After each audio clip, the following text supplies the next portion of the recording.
What's up, guys? Welcome back to the channel and some more Birthright coverage here. So we've covered now all the domains in the classic and weird setting. We've looked at different notorious or perhaps infamous NPCs, and in some cases that also could be a PC. So now we're going to switch gears and sort of take a look at a couple different series of things that we're going to look at here. So first off, we're going to look at different character classes in the setting, and that'll be sort of a series that we'll cover here, just noting some of the differences that that are present in the Birthright setting and how those will interact, whether you're just being an adventurer or actually a regent and running a domain of some sort. So, and there are some notable differences here from the Player's Handbook. Again, keeping in mind this was a setting for 2nd edition. Now things, of course, have been a little bit different over the different editions, depending on what edition you actually want to play in, and presumably 5th. So you'll have to do a little bit of work here and there. But above all, one thing I've always tried to sort of maintain in any campaigns I've run for Birthright, whether it's from 2nd all the way up to 5th, is trying to keep as much flavor of the setting in place as possible. So we're going to start off today looking at a fighter, and also by inclusion here, a fighter regent, and seeing how that plays out for you. So by far, one of the most common regent types, but also just character types, and also perhaps the easiest just to jump in and not worry about some of the extra requirements and or differences that the setting does present for these types of characters. So fighter, at least in this setting, basically the only requirement is just having strength of 9. Everything else is essentially whatever it wants to be. There are some racial requirements, which we'll get into in a separate series, because there are different human races in this, in addition to the non-human ones, but we'll cover that in a separate series. But at least for the time being, just assume fighters need to at least have a strength of 9. And again, probably if you're playing a fighter, right, that's probably going to be your highest stat anyway, so a 9 shouldn't be all that difficult unless you're playing like a really old character, or maybe something like that, who is just getting on in years and is losing some of their strength that they had in their prime. All races are allowed to be fighters in the setting, because again, there are some certain racial differences in the Birthright setting. So of all the regents in Cerelia, fighter regents outnumber regents of all other classes. Blooded fighters often set out to expand their kingdom by sheer force. Fighters have all the normal abilities and restrictions presented in the Player's Handbook. In addition, several new non-weapon proficiencies are available to them, representing strategical and tactical skills. And again, we'll cover that in a separate series as well, because the setting did introduce some, at the time, new non-weapon proficiencies, which, again, depending on what edition you're playing, may have already been incorporated into the base rules, but worth at least paying attention to. In addition, followers are gained a little bit differently. So fighter regents, regardless of your level, automatically begin play with 4d6 plus 10 elite bodyguards. They're 0-level fighters with d4 plus 4 hit points each. I just like to just give them the max, so just 8 points apiece, and led by a 1st-level sergeant, and kind of just beef him up a little bit, just to be a little bit better than the bodyguards. These bodyguards are of the same race as the regent and are equipped, as we'll see here in table 4 below, which is pretty cool. So you can have potentially heavy infantry, medium cavalry, archers, or knights. And again, you can see the equipments there. So obviously pretty nice if you can roll up knights, but more than likely you'll get heavy infantry. So these bodyguards do not require payment. The regent's domain maintenance includes their payroll, housing, and equipment. Now again, key thing here is this is if you're playing a fighter regent, in other words, running a domain.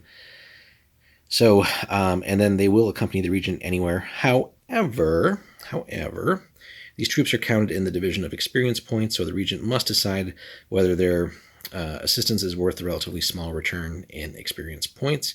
And then more for the DM here. So typically XP should be divided evenly among all members of an adventuring party, including these bodyguards and soldiers. Ideally, you probably don't want to drag them along all the time and let them handle some more mundane things. So depending on circumstances, however, XP could be divided among all PCs, with an individual PC's share then being further divided amongst their followers. So probably don't want to, again, drag all of your bodyguards everywhere with you, because while that might certainly help level everyone up, it's really going to just diminish those XP. But that being said, could be fun to level up a bunch of bodyguards and have several moderate level bodyguards that you can then drag with you and protect yourself with, again, if you're running things as a regent. So fighters who don't control a domain gain bodyguards when they reach 9th level. as described in the player's handbook, but they are determined using table 4 as well. So again, if you're not necessarily a regent, or maybe you've lost your domain, then that could be how that is acquired for you. A non-regent fighter also gains a company of men-at-arms at 9th level. And again, here they say following the criteria in the PHB, so the player's handbook, but again, this was second ed, so if things are different in the edition you're playing, then just adjust appropriately. But again, I like to keep as much flavor from the setting as possible.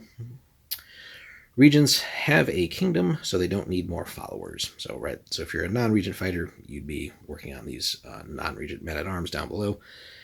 The fighter gains 1 unit at 9th, a second at 11th, and a third at 13th, and so on.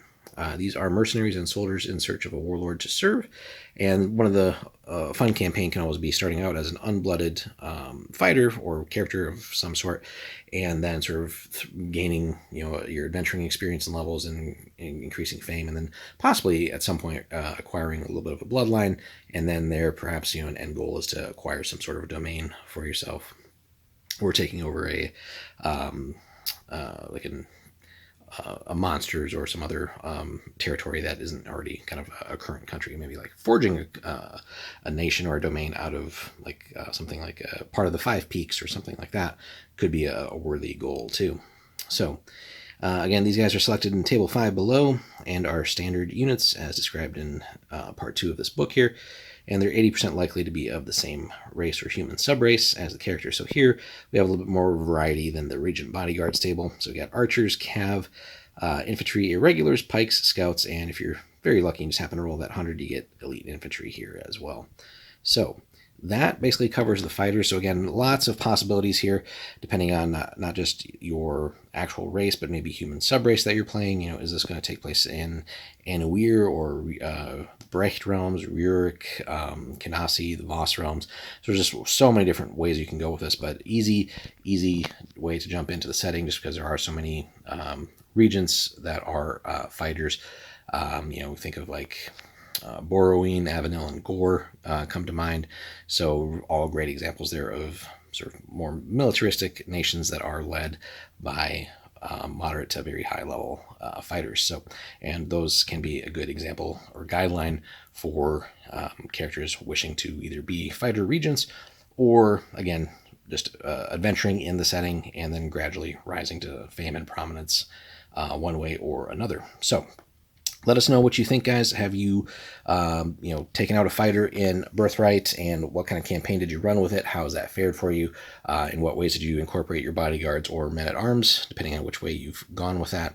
And just, again, your successes and challenges in the campaign or any notable events. So drop us a comment there, guys. Let's have that discussion on this particular character class in the setting, and we'll continue on next with a look at Paladins, because there are so many different gods in this, and that can definitely be a very challenging character to run as a regent, certainly. So, but we'll cover that in the next one, guys. Hope you enjoyed. Like and subscribe, and drop those comments, and we'll see you in the next one.